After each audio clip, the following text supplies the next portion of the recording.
નમસ્તે મિત્રો, સ્વાગત છે તમારું ફરી એકવાર ગુજરાતી ફેમિલી પર. તો આજે અમે જવાના છીએ સૌરાષ્ટ્રનો એકમાત્ર મિનારો આવેલો છે એની મુલાકાતે. તો વિડીયો પૂરો જોવાનું ભૂલતા નહીં. મિનારા વિશે હું તમને પૂરો મિનારોનો ઇતિહાસ જણાવીશ.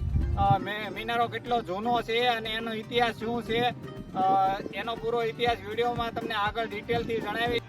આ મિનારો ગુજરાત રાજ્યના સૌરાષ્ટ્ર પંથકમાં ભાવનગર જિલ્લામાં લોલિયાણા ગામે આવેલો છે. પણ મિનારાનું આમ લોકેશન હું તમને મેપમાં જણાવું તો મિનારો ભાવનગરથી અરાઉન્ડ 50 કિલોમીટર જેટલો દૂર છે. ભાવનગરથી વલભીપુરને વાયા દરેડવાળો જે રસ્તો છે ત્યાં આમ લોલિયાણા ગામ આવે છે અને લોલિયાણા ગામમાં મિનારો આવેલો છે. મેપમાં તમે જોઈ શકો છો જે મેં લોકેશન મારેલું છે તે.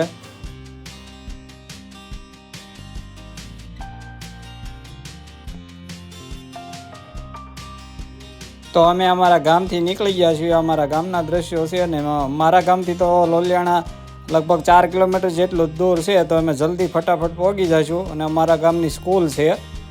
તો ચાલો અમારી સાથે બધાય વિડીયો પૂરો જોવાનું ભૂલશો નહીં.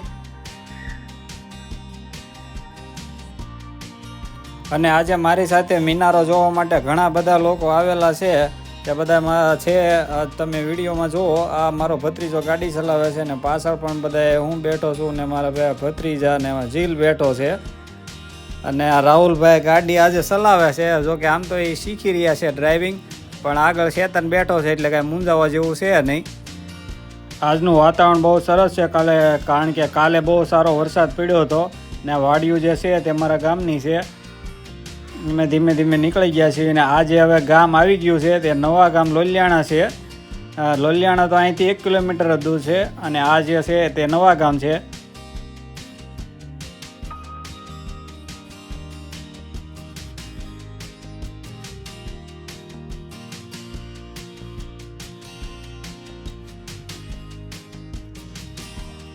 લોલિયાણા મિનારો આપણને દેખાઈ રહ્યો છે વિડીયોમાં. તમે દૂર જે દેખાય છે પાણીની ટાંકીને જે બાજુમાં ધજા ઉપર લાગેલી છે તે મિનારો છે. અને આ લોલિયાણા ગામ આમ તો બહુ ઐતિહાસિક ગામ છે કારણ કે પહેલાં લોલણગઢ તરીકે ઓળખાતું હતું. બહુ રજવાડા વખતનું ગામ છે. અને જે આ નાનું એવું નેરું છે એ આમ તો અમારી બાજુ લીંડિયા તરીકે પ્રખ્યાત છે. લોલિયાણા ગામ આમ તો નાનું એવું જ છે પણ આ ગામ આમ પ્રખ્યાત છે કારણ કે અહીંયા મિનારો આવેલો છે અને ગામથી બહાર વાડીઓમાં એક ખીમસિયા દાદાનું મંદિર આવેલું છે જે જૈન સમાજનું છે. એ પણ બહુ પ્રખ્યાત મંદિર છે.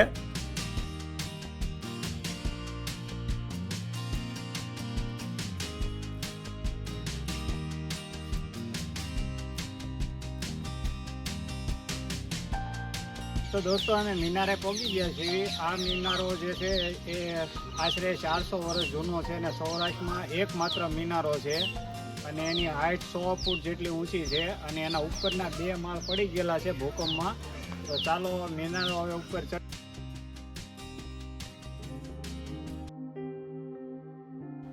આ જગ્યા આમ તો ગુજરાતનો જે ઐતિહાસિક વારસો હોય એમાં આવે છે અને આનું સમારકામ પણ હમણાં થોડાક સમય પહેલાં જ થયું હતું. તમે જોઈ શકો છો મિનારાનું બાંધકામ આશરે 400 વર્ષ જૂનું છે છતાં પણ એમના ઊભો છે.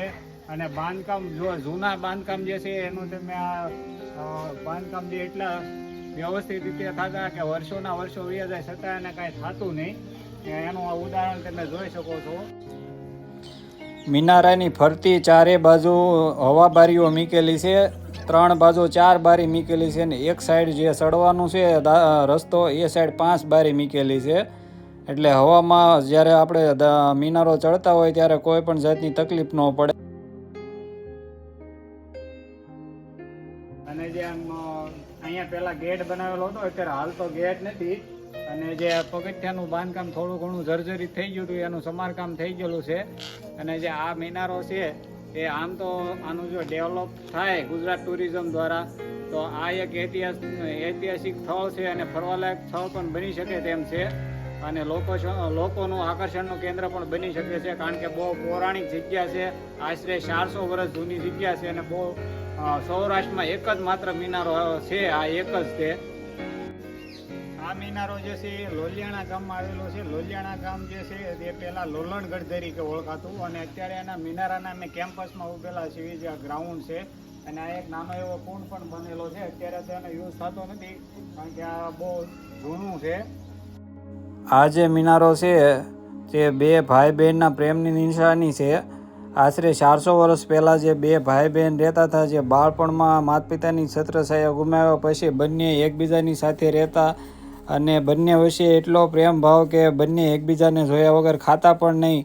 અને વર્ષો જતા બંનેના લગ્ન થયા એટલે એના ભાઈ દ્વારા અહીંયા એક મિનારો બનાવવામાં આવ્યો અને એક એની બેનના સાસરાને ત્યાં મિનારો બનાવવામાં આવ્યો, જે અહીંથી 30 કિલોમીટર દૂર પીપરાળી ગામમાં બનાવ્યો. અને બંને એકબીજાને જોવા માટે દીવો પ્રગટાવતા અને બંને એકબીજાની હયાતીનું સબૂત મેળવતા અને પછી જ જમતા, એવો બંને ભાઈ બહેનનો નિયમ હતો.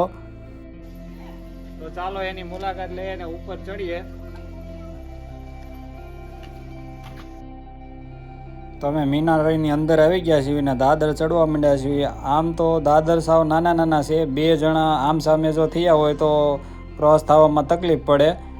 અને મિનારો આમ તો સાવ સાંકડી જગ્યામાં છે, સીધો ઉપર છે એટલે ગોળ ગોળ સ્ટેપ છે, એટલે ધીમે ધીમે ને આરામથી ચડવું પડે. છે તો ખાલી 100 દાદર, પણ તમને આમ શ્વાસ ચડતો હોય એવું લાગે કારણ કે જગ્યા સાવ સાંકડી જગ્યા છે અને આ હવાબારીઓ મૂકેલી છે એના હિસાબે આપણને ઘણો ફેર પડે ચડવામાં. તો અમે ઉપર આવી ગયા છીએ સાવ. અને આ મિનારાની ઉપરથી નજારો છે, તમે આજુબાજુના ગામડાઓ કેટલા સુંદર અહીંથી દેખાય છે તે નજારો તમે જોઈ શકો છો. અહીંથી અત્યારે વરસાદનું ચોખ્ખું વાતાવરણ છે એટલે પાલિતાણા સુધીના ડુંગર રેન્જ દેખાય છે અને આમ ચોટીલા બાજુના પણ ડુંગરાઓ દેખાય છે. વાતાવરણ આજે એકદમ ચોખ્ખું છે. આ છે તે લોલિયાણા ગામ છે. ગામ તો આમ નાનું એવું જ છે પણ બહુ સુંદર દેખાય છે. અહીંયા ઉપરથી અત્યારે આખું ગામ દેખાય છે.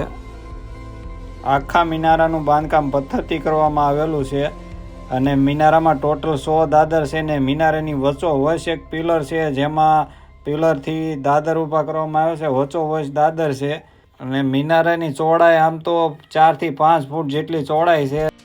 જોકે ભૂકંપમાં આના 2 માળ પડી ગયા, પણ અત્યારે જે હાલ મિનારો જે 7 માળ ઊભેલા છે એ એકદમ વ્યવસ્થિત ઊભા છે, કોઈ પણ જાતની નુકસાની વગર. અને તમે ઉપરથી એનું નીચેનું જે મિનારાનું કેમ્પસ છે એ તમે જોઈ શકો છો. મિનારાની હાઇટ ઘણી બધી ઊંચી છે એટલે અહીંથી દૂરના દ્રશ્યો બહુ ચોખ્ખા દેખાય છે. એટલે જ અહીંયા જે આ ભાઈ બહેન વિચારીને અહીંથી 30 કિલોમીટર દૂર જે પીપરાળી ગામ છે ત્યાં મિનારી બનાવેલી, કારણ કે અહીંથી ચોખ્ખું જ દેખાય છે. કારણ કે અહીંથી પાલિતાણા સુધીના ડુંગરાઓ પણ દેખાય છે. અને જે પીપરાળી ગામ અહીંથી 30 કિલોમીટર છે તો ત્યાં જે દીવો પ્રગટાવે તો જરૂર અહીંયા દેખાય, કારણ કે પહેલાં તો કાંઈ લાઇટ ને એવું એટલું બધું ઊંચા મકાનો પણ નહોતા અને વર્ષો આમ જ તે ચાલ્યું. બંને ભાઈ બહેન એકબીજાને દીવો પ્રગટાવીને એકબીજાની હયાતીનું સબૂત મેળવતા.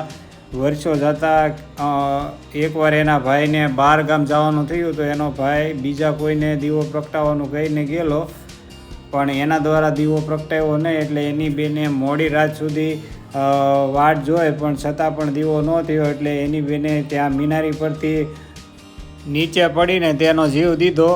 અને પછી એના ભાઈને પણ પાછળથી ખબર પડી કે આવી રીતે બન્યું છે, તો એના ભાઈએ પણ અહીંથી નીચે પડીને તેનો જીવ દીધો.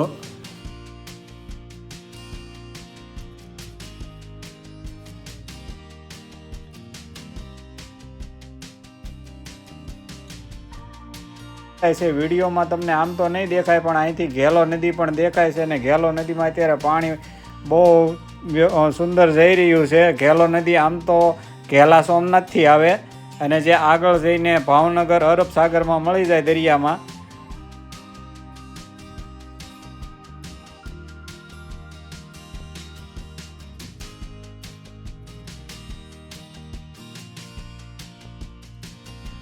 તો દોસ્તો આજનો વિડીયો આ ખૂબસૂરત દ્રશ્ય સાથે સમાપ્ત કરી. અને જો તમને અમારા વિડીયો પસંદ આવતા હોય તો અમારી ચેનલને લાઇક કરો, શેર કરો અને સબસ્ક્રાઈબ કરવાનું ભૂલતા નહીં. અને જેટલી બને એટલી તમારા મિત્રો સાથે શેર કરો.